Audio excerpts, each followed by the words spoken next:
Good afternoon, good evening, good morning, depending on where you are on this fast forward planet, which is wrapped in so many layers of turbulent change. I stopped listing them. I'm Andy Revkin. This is a Sustain What show that I've been doing independently from down East Maine for a number of years. Started in the pandemic, trying to make sense of complicated issues through conversation. And the endangerment finding that uh, was a ruling at the EPA in 2009 is being repealed, or the effort is underway by the Trump administration. This has created all kinds of reverberations and ripples. It's end times for some. It's time for champagne for others. And I thought it would be great to kind of get at the legal aspects. I did a show a week ago more about this sort of technical and science sides with um, um, uh, Gernot Wagner at Columbia. But this is all mostly about the law. I mean, it's really all about the law. So I reached out to Jonathan Adler, who's been writing. I don't know if anyone has dug in more deeply for longer on this issue than you. Probably, maybe, I don't know. But you're really you really got this nailed down in so many ways. You come at it from a standpoint of, I would say you're a fan of limited regulation. Is that a way to put it? That's fair. Would you libertarian? Is that Classical liberal, whatever. I think I am certainly not a fan of regulation generally, and I've certainly been very critical of using federal regulation as the primary tool to address climate change as well. right? Sure. Yep. And we have Sean Donahue, who just came on very short notice, who's part of a big crew of lawyers who are working with the Environmental Defense Fund and the other American Public Health Association, other plaintiffs in a lawsuit that's been filed. And that's taken this back into the arena where it just lives perpetually, the arena of courts. And Gene Chemnick at E&E News, Politico, is here, and it's really wonderful to have you back. We were talking about that play about climate diplomacy Oh yeah, a yeah. while back, and but here's a new drama. I mean, just to anyone who's involved, it's a drama. To a lot of other people, it's kind of like, oh, what is this? So let's start with the what is this endangerment thing, just very briefly. Maybe Jonathan, you could just sort of give your thumbnail sketch of this, what this allowed the EPA to do and what it means. Sure. So there are multiple provisions in the Clean Air Act that obligate the EPA to take certain regulatory steps if the administrator is able to reasonably conclude that emissions from particular sources cause or contribute to pollution, which can be reasonably anticipated to threaten public health or welfare. It's more or less the language. I garbled one or two of the words, but the idea is that this assessment by the administrator that emissions cause or contribute to pollution that threatens the public health or welfare is what's often been characterized or shorthanded as endangerment. And the idea is that this finding is kind of a trigger that then results in regulation. And so in the case of Massachusetts versus EPA, which was a lawsuit arguing that the EPA had authority that it had renounced or disclaimed, but had authority to regulate greenhouse gases as pollutants under the Clean Air Act. As a consequence of that decision, the EPA felt that it had to decide whether or not greenhouse gases cause or contribute, or greenhouse gases from mobile sources in this case, cause or contribute to pollution which can be reasonably anticipated to threaten public health or welfare. And the Obama administration made that finding and then used that as the basis to adopt greenhouse gas emission standards for motor vehicles. And then because there is parallel language in other parts of the act, it allows for similar steps. Perhaps one could even say compels similar steps under other provisions of the act. And for some, this kind of threshold role that the endangerment finding plays in kind of requiring or unlocking EPA authority to address greenhouse gases under the Clean Air Act has made it a target. I think I've characterized it as the great white whale of climate policy for folks that that don't like climate policy or climate regulations, and that's what the Trump administration is trying to do. Is trying to basically take out the foundation or that the legal foundation upon which utilization of the Clean Air Act to address greenhouse gases sits on, rather than trying to go after each regulation one by one, or by just reforming or modifying the particulars of existing regulations, kind of knock the legs out from under them in one fell swoop.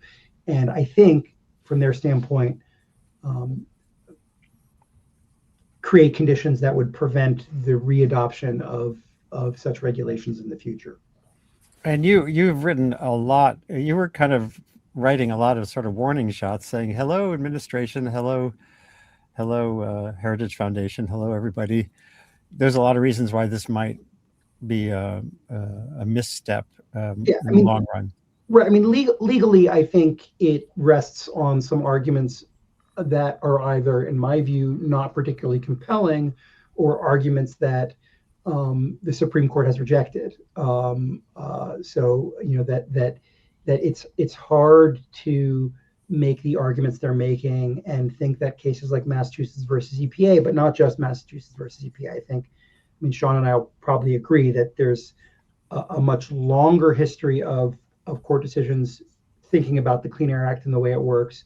Admittedly, not all of them in the Supreme Court. Some of them are lower court opinions that really make it hard to make some of the arguments that the administration wants to make. I also thought, as many thought, that going after the endangerment finding, because of the legal difficulty of doing it purely on legal terms, would encourage trying to make a scientific argument that the administrator could not reasonably anticipate that climate change threatens public health or welfare. And that's also, I think, a hard argument to make, especially the way this language has historically been interpreted. So I felt that even if one accepts the kind of deregulatory priorities of the administration, it's hard to justify this particular strategy. And then there's a separate issue of what the motivation of the strategy is, and is this about sound climate policy, or is this about something else? And yeah, I think it's fair to think that, at least for the current administration, it's about something else. But that's in my writing, I tried to focus on, okay, let's assume the goal is deregulation. Is this a serious, intellectually coherent, effective way to do that? And I'm skeptical. Well, that must sound good to Sean. Although my first question would be, why aren't they listening to you? And I guess this gets to your point about they have other motivations. Well, and it's the great white whale. I mean, I like the great white whale formulation in that, there are folks, including some folks in the administration, who were part of the legal teams involved in Massachusetts versus EPA on the EPA side back then in the Bush administration, who just don't want to accept that case and those holdings, and so kind of are looking for ways to undermine it or challenge it. There are folks, as we know, that can't accept the idea that climate change is a serious policy problem that requires serious attention, and so the endangerment finding, I think, symbolizes a lot of that. I mean, this goes back to the whole red team, blue team idea that we saw in the first administration, the Department of Energy report. I mean, there are certain folks for whom this is just, it has totemic significance, apart from the policy merits. Because the other thing I didn't mention is, the threshold policy question right here is regulation of mobile sources. And, Sean and Gene will correct me if I'm wrong on this, but I don't think any of the automakers have yet indicated support for this particular attack. I mean, they certainly may have concerns about some of the mobile source regulations and wishing they were a little more flexible or longer timeframes or a little less stringent and so on. But it's not like the automakers have been out there complaining, oh wait, the endangerment finding is a real problem for us. Please get rid of it. Please make all of this go away. Right. Their position, at least from my perspective, it appears to have more been, go a little easier on us. Make it be a little more flexible. But this general path is something we're not as worried about as perhaps other regulations or other effects on their cost structure. So, Gene, I want to bring you in, and then Sean. Sean, I'm sure you have a lot to say, but Gene too. Gene, you're reporting on all the dimensions of this, not just the legal. When you hear what Jonathan was saying about other motivations, or why is this such a target for a certain crew of the Trump team? Do you hear directly of what the shape of that is, that white whale? What are the motivations? How much of this is symbolic? How much of it's just appeasing Trump, who has got such a cartoonish approach to so many things, or something else? I mean, I've been really curious why they're pursuing this for a long time and who the personalities driving it were. We kind of knew it wasn't coming from EPA or even from the political staff at EPA. And obviously there was this parallel effort to go after the science that lived at DOE. So there was some interest in whether maybe it was Chris Wright, driving some of this. I had heard that he was sort of working the phones early in the administration to try to drum up some support. But I'm not even there was that cadre of scientists that they brought in, and then of course I think. What Jonathan was just alluding to is OMB, is Jeff Clark and co at OIRA, who Jeff Clark, was at DOJ during the Bush administration, and in fact argued the case before the DC Circuit, and apparently has always been interested in getting it overturned, Massachusetts versus EPA. So I don't know. I'm still interested in exactly the mechanics. There was a great New York Times piece that I will credit that we all read about Clark and Russ Vogt and Right. to Mandy Gunasekara and Jonathan Brightbill, who apparently had been working on this sort of pre the beginning of this administration and going back several years. And I'm so curious to find out whether the substance of what became the endangerment finding repeal was created pre-administration. Right. Yeah. Was this a big part of the Heritage, the Project 2025 agenda? Well, I guess that it's related to that because, according to the New York Times, Mandy and Brightbill got funding apparently from the Heritage Foundation for this initiative to write text and to perhaps do a review of the science that was sort of laying the groundwork for, endangerment in a potential second Trump term or Republican term. And yeah, I mean, I think that she of course authored the chapter of Project 2025 on EPA, and she does mention going after the endangerment finding, but I don't know what the mechanics are there. I would be so interested to know, and if anyone knows, I would very much like to be told. Okay, well, we'll together. see. Yeah. I'm going to just quickly. The Heritage Foundation has been boosting this for a long time. This was Facebook last year. I don't know if the sound's going to work. I'm having some technical issue with StreamYard, but this was something they posted on Facebook and everywhere. Great news. This was when the initial plan to unendanger the EPA came out, and so they're pushing this. That we're making the point that this is about the science. That science has changed. The warming, the trajectories for emissions and stuff are different than they were et cetera. So they're making a lot of noise about this, and that maybe takes us to you, Sean, in terms of your, going back to what I was asking Jonathan initially.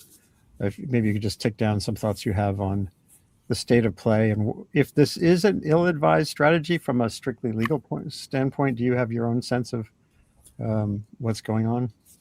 Yeah, I mean, I think it is ill-advised. I don't think it's a sound decision on the law or the record. Unsurprisingly, given my work, but I think I would say that if I were an academic or otherwise, there was talk of maybe doing this during the first Trump term. There were advocates of going after the endangerment finding, and that didn't happen. I think a lot of it was because of the sense that it was legally very difficult, and also that the ocean of scientific evidence, as the DC Circuit described it, supporting the finding was very large and formidable. And industry was not pushing for it. And in fact, key industries like power and automobiles were opposed to taking that step. And in fact, the first Trump administration actually adopted regulations for both power plants and motor vehicles that were based on endangerment findings, even though they were considerably weaker than environmental groups believed were warranted. They were based on that finding. I think the fact that they made this effort to go after the science, it was procedurally very irregular.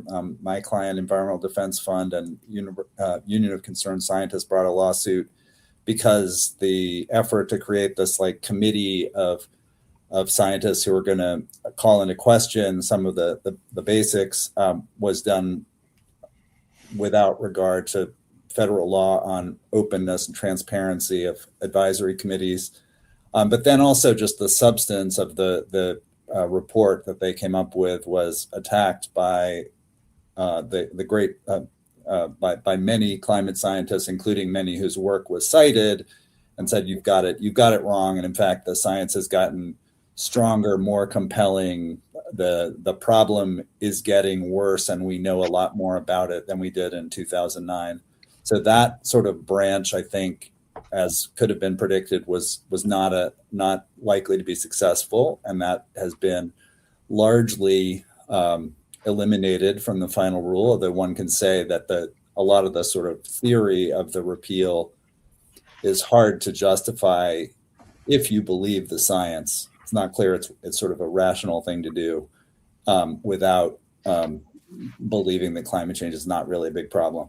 And then on the law side, I think for reasons Jonathan said, I think it really is in the face of, or in the teeth of, the Massachusetts versus EPA decision.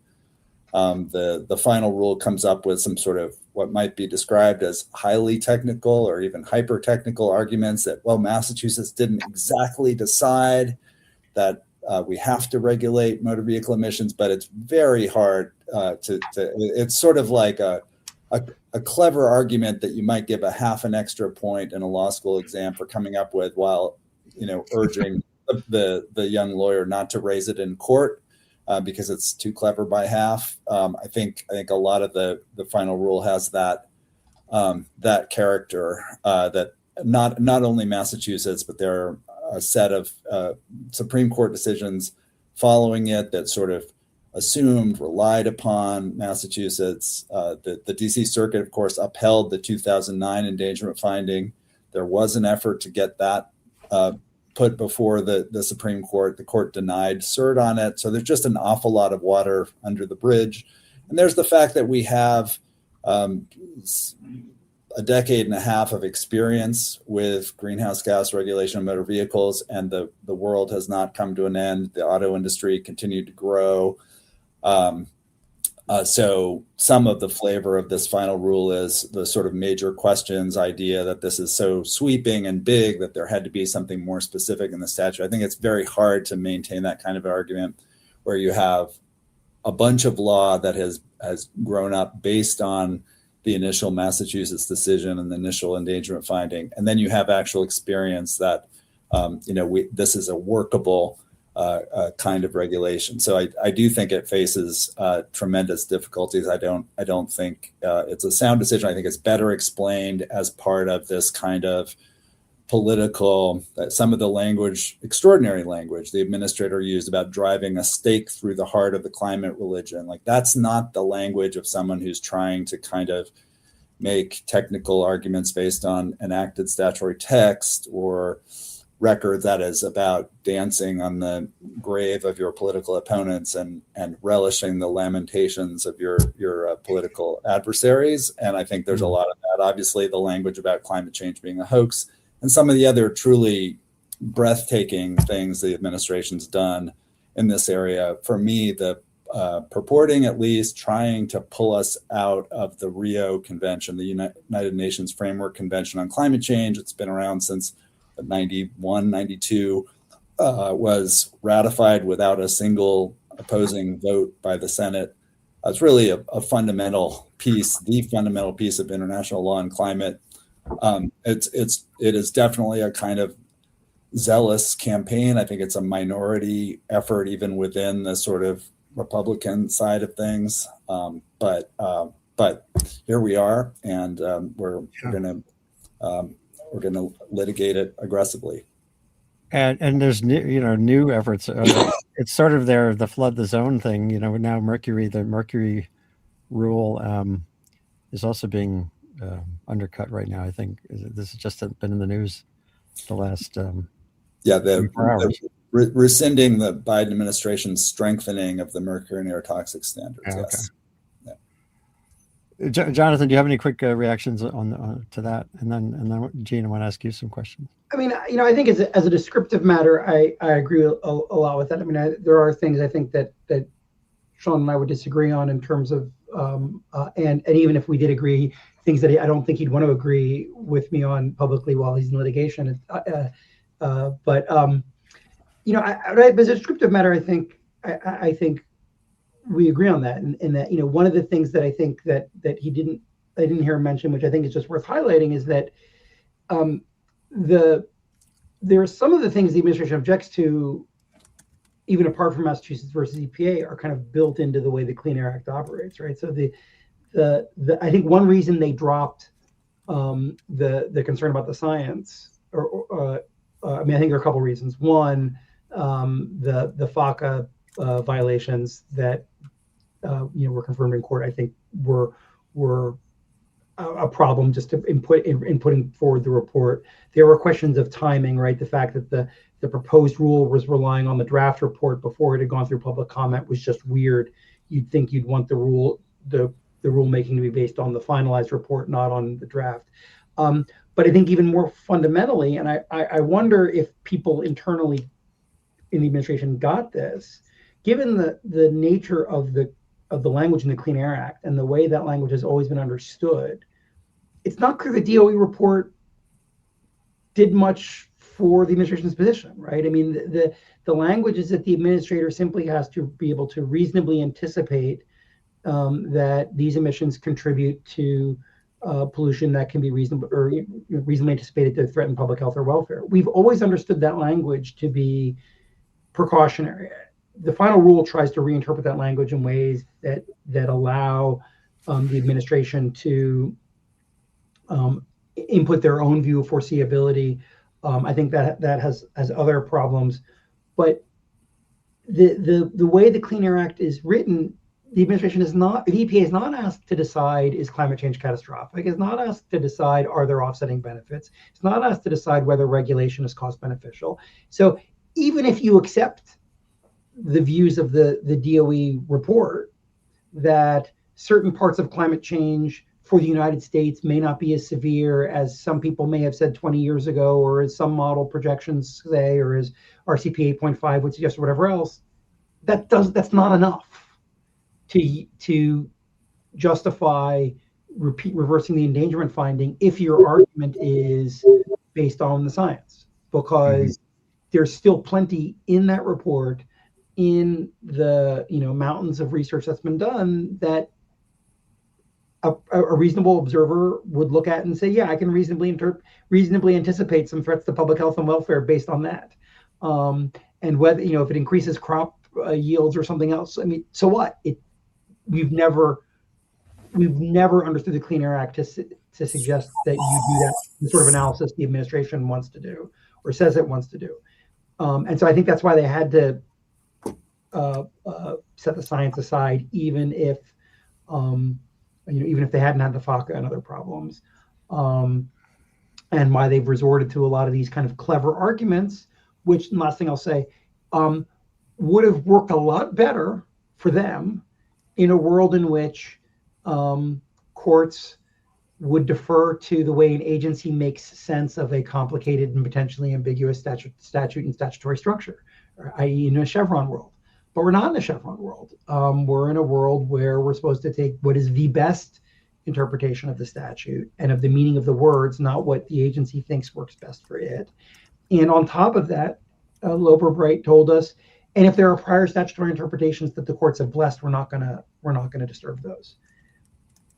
And that makes the whole project that the administration is engaged in, I think, very aggressive, very high risk, very at odds with, you would not counsel a client that this is a kind of a sound, likely to succeed legal strategy. And you would say to a client, if this is the position you want to take, fine, we can take it. But this is not the way we maximize our odds of winning. And one thing, Jonathan, that's in a couple of the pieces you wrote is, I think it was in your pieces, this idea that they want to get something done before this president is out of office, and for this court as we know it. Well, I think it's just for this court, and one of the New York Times pieces I know raised this issue as well, right? So I mean, we all know that rulemaking, especially for big complex environmental rules, is not a quick enterprise.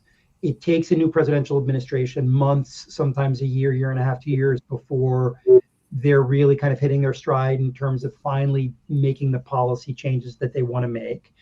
And if they're big and they're consequential, they're going to be litigated. And I think the current administration is aware that if the litigation isn't done, a future administration can drop its defense of the rule, can confess error, can tell the courts, let's just put a pause on this because we're going to reconsider it. And so I think they feel they're on the clock, that they want this to get to the Supreme Court before the Trump administration leaves office, because they need to be the ones in charge of defending it, and to be there to defend it. And that, I think, may that put time pressures, and I'm I'd be curious what Sean thinks on this as well. There are parts of the final rule that I read that I think, assuming that what they're trying to do could have handled a bit more time and effort. Like, there are some things that seemed a little too, it seemed like a bit of a rush job, or things that needed a little bit more work to finesse more than they did. But well, I'd love to hear information on that. Sean, any thoughts? And actually, Gene, I want to ask you now if you have any questions for either of them, or yeah. Well, I mean, so I'm curious about the Supreme Court as a protagonist in all this. I mean, we know that none of the justices currently on the Supreme Court were in the majority opinion in Massachusetts versus EPA. There's this idea that the court has changed, moved strongly to the right, that maybe this is an opening to overturn Massachusetts versus EPA. I wonder, I mean, reading the tea leaves for the last year, is there any possibility that the Supreme Court doesn't take this up at all? Do you see? And what do you think it will do? And I guess, and I'll credit my colleague, Leslie Clark, with this question. She wondered if, today we had the tariff decision. I guess it mentioned major questions doctrine as part of the reason for, part of the unpacking why they were, ruling against the administration in this case. Are there any indications that this really won't go the Trump administration's way? And could you be specific about how that could unfold, I guess? I'm happy to take a shot, and then Jonathan can clean up.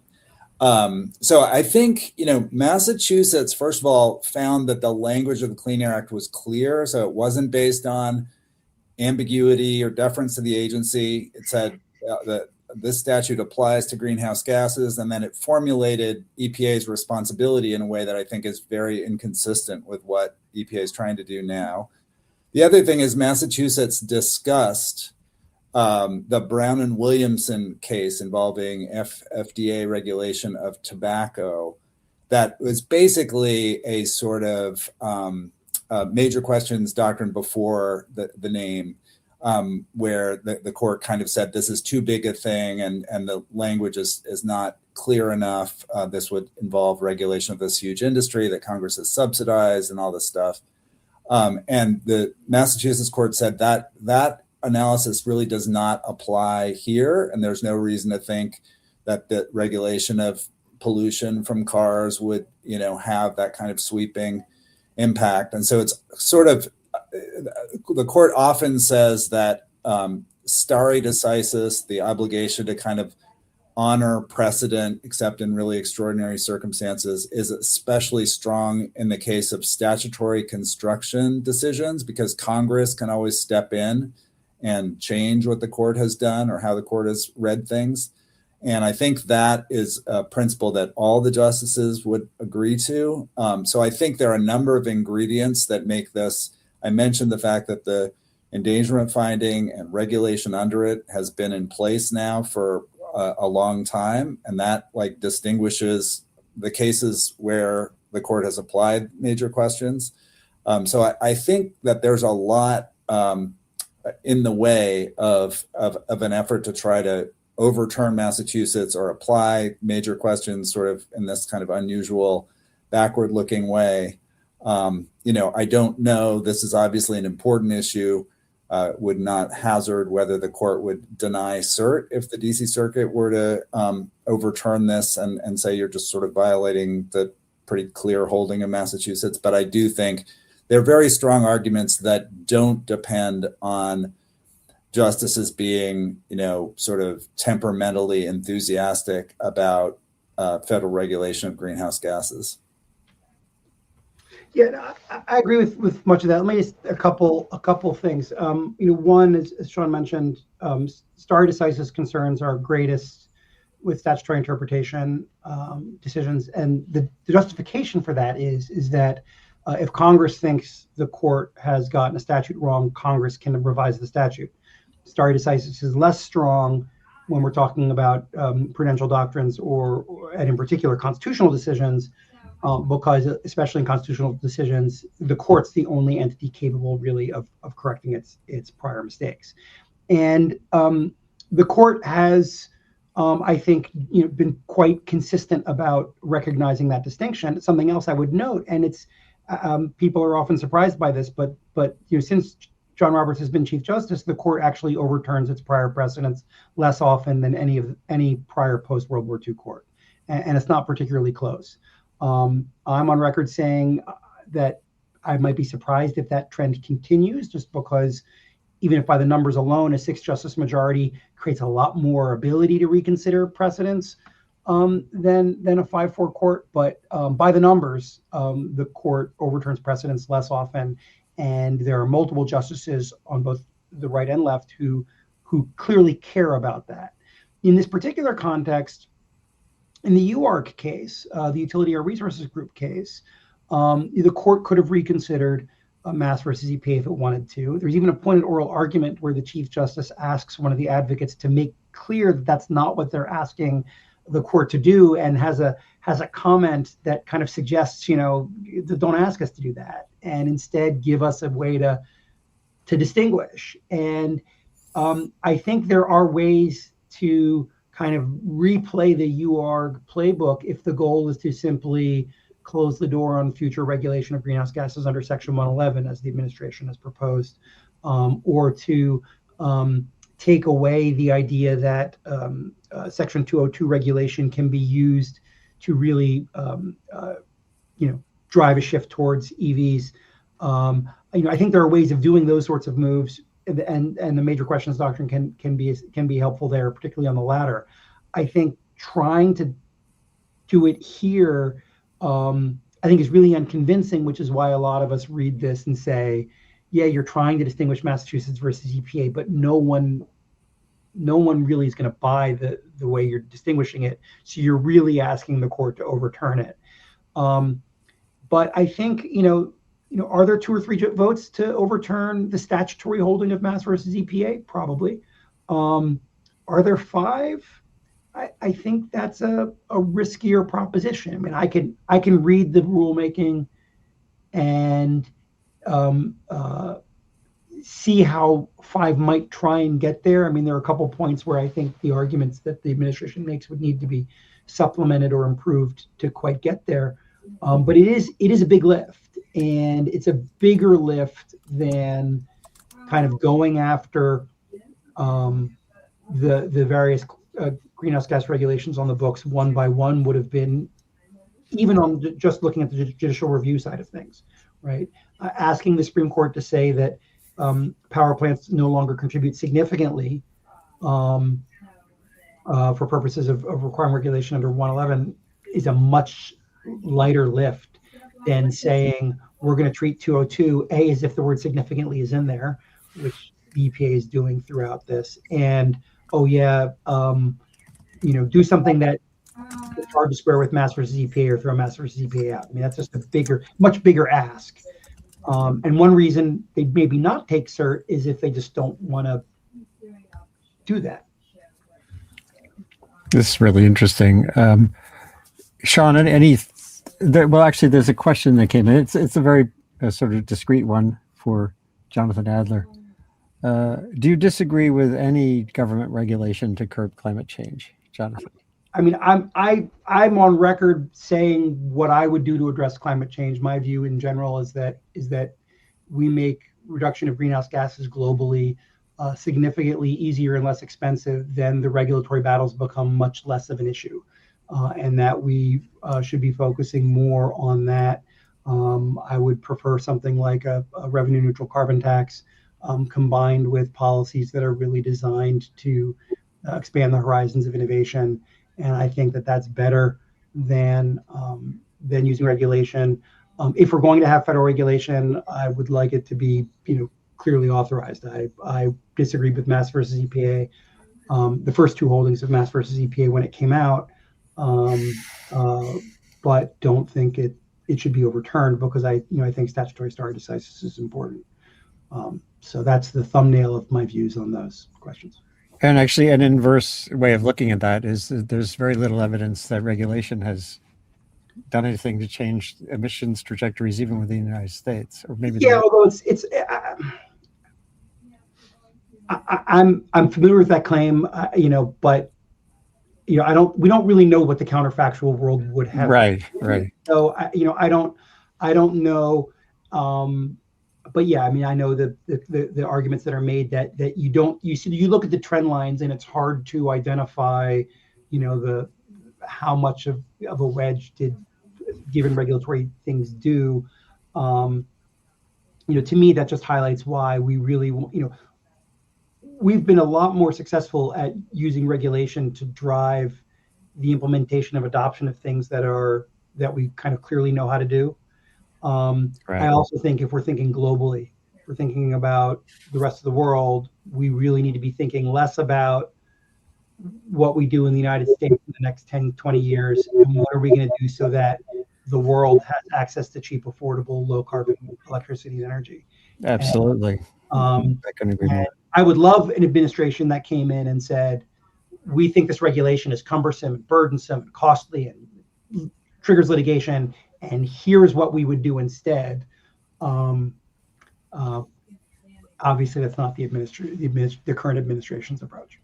No. Well, as we were just saying a few minutes ago, even on the kind of old-fashioned pollution, that does have discrete and regional effects, they seem to be trying to roll back things just in the same way, which gets back to the white whales and how much of this is performative versus realistic. Gene, other questions from you? Yeah, I mean, both of you talked about how big a risk this is, and obviously it's going to take up, right, almost the rest of his term in office with litigation. If we assume that the Supreme Court will take it up, I mean, it's going to be at least a couple of years before there's a decision. What is the risk? What happens if, I mean, is this reading, too far into the future? It might be, but I mean, is there any possibility that the Biden rules spring back into life? Or, that basically this undoes the entire deregulatory process because this fails? Sean, any thoughts on that? I mean, that has been one of the reasons that industries like autos and power plant owners have opposed these sort of fundamental attacks on authority is regulatory uncertainty. And I think I would quibble with the suggestion there hasn't been progress, at least in those areas.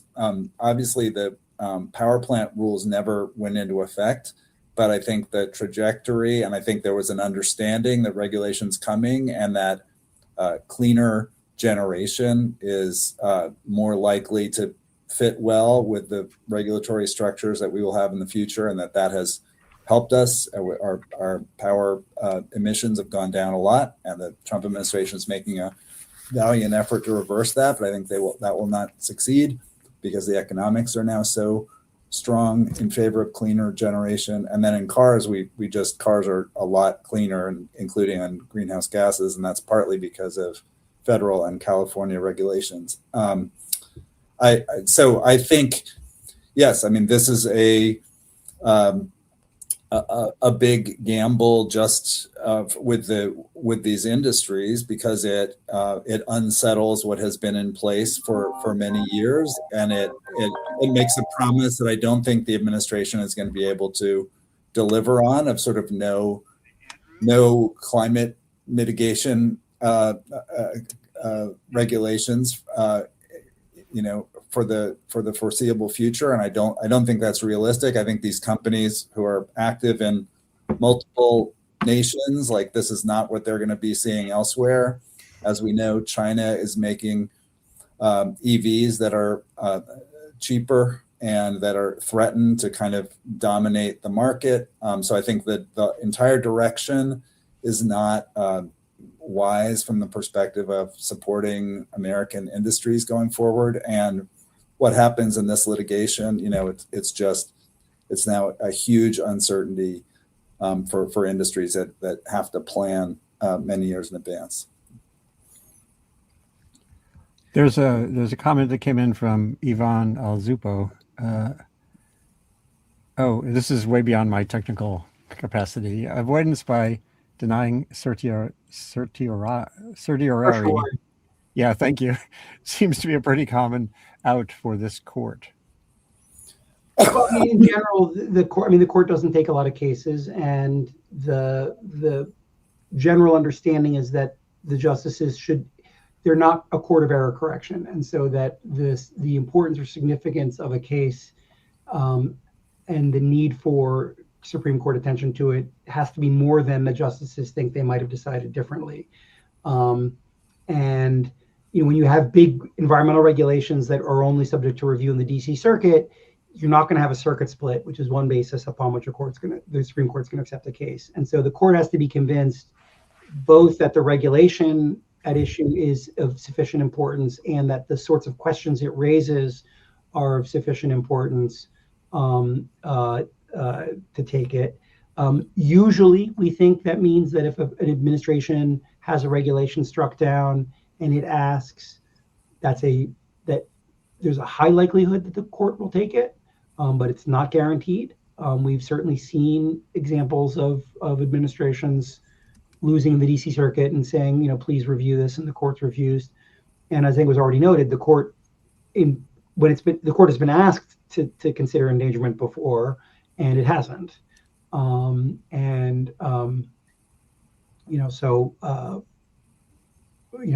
That's a possibility we would we would certainly want to think is real. One question I had for Sean, I'm kind of curious his thoughts on is, the administration has its Section 111 rule, or I guess its proposal, right? That hasn't been finalized yet. So I guess, there is some potential interaction between this and that rule. They aren't doing a separate 202 rulemaking. They folded it into this, and they claim everything is severable.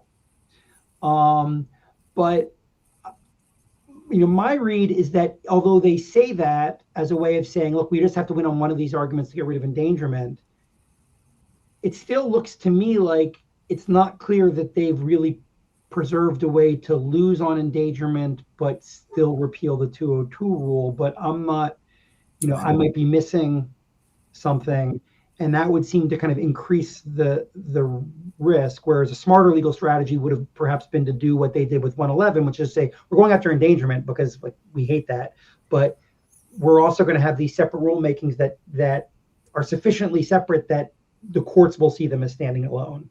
And here, it seems by pushing them together, they're actually increasing their risk in that regard. Right. That seems right. So the statute says if you find endangerment, then you must regulate. The agency could say we no longer find endangerment, so we can't regulate. That's what they're saying with this rule that's out about motor vehicle emissions. They do not have a basis for saying, even if we still found endangerment, here's why we would repeal these standards. They just say that the standards fall because the endangerment finding falls. And if they're wrong about the endangerment finding, then they don't have anything to rely on. With power plants, they have alternative rationales, one of which is maybe we'll find there's not a significant contribution to pollution that endangers. But we might also find just that the rule is not technically feasible. So we don't have to do anything with endangerment. That's a little bit more conventional, kind of deep in the weeds of in this case, carbon capture and sequestration technology. And if they did that, then either as a freestanding thing or as a separate thing, that would at least give rise to arguments that, well, even if we're wrong about endangerment, we can rescind the regulation. So yeah, this is a big bet on the sort of first step in the motor vehicle context. Right. And then two thoughts on that. I'd love your response to. One, on this, it seems that's, I guess, what heightens that risk is, they hint at various points in the rulemaking that they view the way the existing rules push towards electric vehicles as the mobile source equivalent of what the Clean Power Plan did. And, I think we can kind of understand what that argument would look like, but it's a separate argument and they don't ever really make it. So they're not preserving that as a basis to go for the rules, which I think we just, but then on the way they've at least proposed going after the 111 rule, puts a lot of weight, as you noted, on the word significantly, which seems to create problems for some of the arguments here, because one of the arguments they essentially are making is that, well, in the grand scheme of things, mobile sources aren't that big a contributor, and new mobile sources, new cars, which are the only things that we're really regulating, are an even smaller and declining share, and so therefore regulations aren't going to address the dangers to public health or welfare. Well, that sounds like a significantly argument, just in different language. And so it, from a legal standpoint, it seems that gives you and your team an opportunity to it's hard for them to make both arguments simultaneously because it highlights the textual difference in the two provisions of the statute. Yeah, that seems right. I mean, we obviously don't agree about, power plants are huge contributors. They're the biggest stationary sources, but absolutely, as far as the statutory difference, the 202 does not contain the word significantly. It's just hard to say that motor vehicles, which are the single largest source category in the United States and would be, high ranked among nations if they were a separate, are not contributors at all. Right, but it's the lack of even having a you can argue in court with the administration on what counts as a significant contribution. In 202, that language isn't even there. Right. And the fact that, and for folks that don't do the legal stuff, usually a court will say, if we're looking at one statute and we have one provision that uses certain language and another provision that's similar but omits that language, we assume that difference matters. And so the fact that we have an endangerment-like provision in 111 that says contribute significantly, and we have another provision that just says contribute, the normal way we interpret a statute is to say that significance is required in one place and mere contribution by itself is enough in the others. And it's interesting to me that they would make an argument that opens itself up to such an obvious counter argument. I mean, it's odd. That strikes me as odd. Although it's consistent with some other Trump administration moves in completely different arenas. For sure. Public health, vaccination, where there's no argument and they just plow ahead. So I don't know what that signifies. Yeah. On the power plant rule, of course, they put the proposal out before the endangerment finding. It doesn't actually reference the endangerment finding head on. It has this sort of endangerment light argument, about, causation and trying to apportion what the power sector, contributes. Are they going to have to do something to tweak it because the endangerment finding came out and was, finalized in the interim? I mean, are they going to have to repropose or some part of it, or, do something to, account for the fact that they've made this big regulatory change? And might that add time to the whole process? Right. I don't know what they have in mind. It does seem like they haven't proposed, an equivalent rescission for power plants, and that they would need to do something else. But I don't know what they're thinking. And yeah, I mean, this is such an aggressive rule, the motor vehicles. It's not clear. And then there's yet another important source category of oil and gas, which also is another Section 111 rule. Methane is the main greenhouse gas there, and that's another one that they are planning to take some kind of actions, but it's not clear what. And they're actually, in that case, planning to keep something in place, something, revise rather than repeal. But how can they do that if they've gotten rid of the endangerment finding and they're saying that methane isn't dangerous? Would they have to do VOCs instead of methane, or can they, write a rule for methane absent a finding of endangerment? Good question. Letting Jonathan answer these questions. Yeah. There's one thing we haven't actually discussed yet, which is in a story that you had up today with your colleague Leslie, Jean, which is how these sort of blowback in terms of risk for companies. Can you just talk about what's in that story, and then we can close out with any other Sure. key takeaways? I mean, these are the people I usually call for that. In fact, yeah. So I'm sitting here kind of summarizing the things that I've talked to them about. But, so actually, why are you having me summarize it when you have Jonathan, who is the person? Yeah, okay. Yeah. I mean, there's a lot there, right? So, I mean, if Massachusetts we go back to the beginning of climate litigation. The general assumption was that if EPA has authority over greenhouse gases, then federal common law suits against on climate change are hard. But if it doesn't, then they have more running room under a doctrine called displacement. So there is very much if the Clean Air Act goes away and Mass versus EPA is repealed on this point, is there a way to maintain displacement to prevent federal common law suits? And unclear if that's the case. So that's one risk. Second risk is the administration has a lot of broad preemption arguments that I think as a matter of preemption doctrine are wholly unpersuasive, that various state tort suits, some on nuisance, some on other theories of consumer protection and the like, are somehow preempted by the existence of the Clean Air Act or constitutional structure. those arguments certainly become weaker if we no longer have a Clean Air Act that either in intent or practice is dealing with greenhouse gases. And so, asking the court to overturn Mass versus EPA is the real tipping point, I think, for both of those arguments, because those arguments are really about whether or not Congress has occupied or entered the field more so than whether or not there's kind of technical complexity. The next question, which is of course interesting, is that the preemption of California and state vehicle standards is premised upon the emissions being regulated.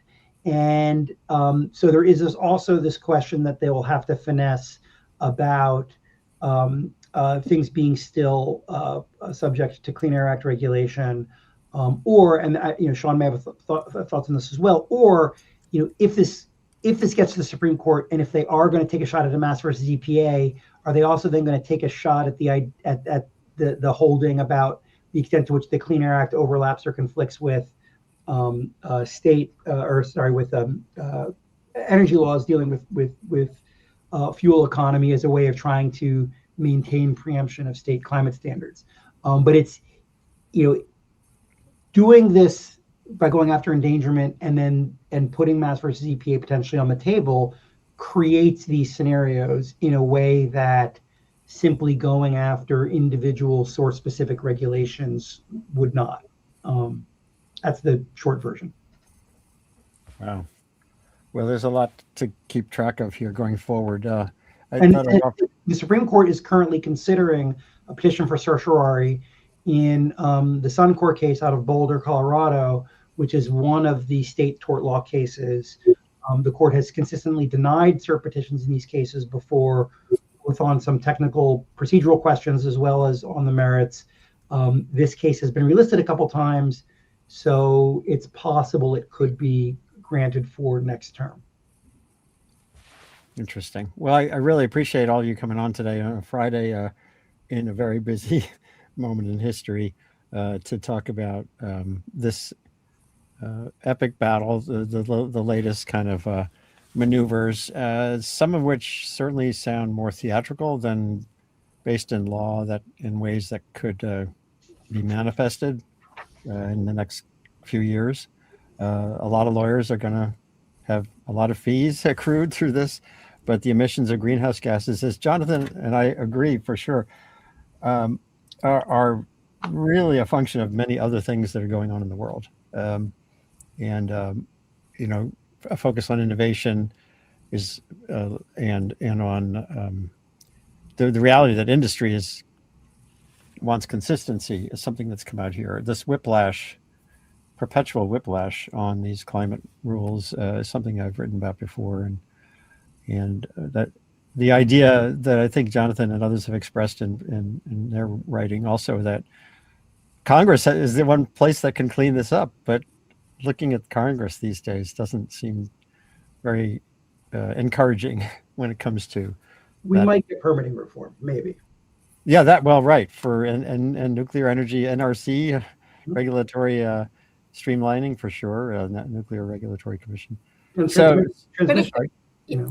say, if there are a bunch of tort lawsuits all over the country against big emitting facilities, and that becomes a real nuisance to business, might there be kind of a drumbeat at some point to clean that up with legislation? There hasn't really been, a passionate, strong, demand certainly on the part of industry ever for, an amendment to the Clean Air Act. Could this create, the platform for that to happen? Maybe. I mean, I think there have been periods where the larger players in industry at least would have taken some sort of deal that both would cap regulatory burdens, particularly with regard to stationary sources, and remove litigation risk in return for something like a carbon tax or whatever else. Whether that sort of deal is the sort of thing that could be cobbled together in the future, I think it's hard to know. Certainly if the court doesn't do something to preclude or preempt the state tort cases, I do think that the opportunities for some kind of larger deal to create a clear legal environment for climate change and greenhouse gas emissions is there. But I'm not gonna. What that would look like and who would need to be at the table for that, I'm not entirely sure. And what balance in Congress? Right. Yeah. Sean, any last thoughts from Sean Donahue?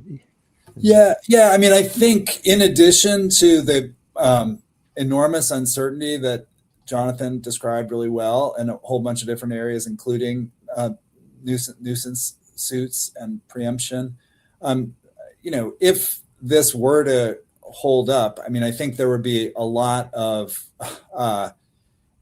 demand and energy sort of on the climate action advocacy side of things. I mean, people have thought that the Clean Air Act was there. That's been the focus of a lot of policy, energy and supporting regulation of the major sectors under the Clean Air Act. And so, what that looks like demand for new state and local and federal policies, we don't know yet, but it would certainly be just a hugely significant change in the politics. All right. Well, this has been a really a great little primer, leading with lots more questions emerging, which is always the reality on issues like this. It's great to have Gene Chemnick, climate reporter at ENE News, Politico, Sean Donahue, a lawyer representing the Environmental Defense Fund, and others in what will end up in the Supreme Court almost assuredly case around the elimination of the endangerment finding by the EPA, and Jonathan Adler, longtime professor of law, who's now at William and Mary. And thank you all for your time on a busy Friday with tariffs and reversals and all kinds of things going on. Maybe an attack on Iran, who knows what. So stay tuned. Everyone out there, you can share the show. We're just completing as soon as we're done. It stays archived. Send me questions or ideas for future shows using that distracting information at the bottom that scrolls by like the stock market. Take care, everybody. Sustain what is done for the day. Thank you. Thanks, guys.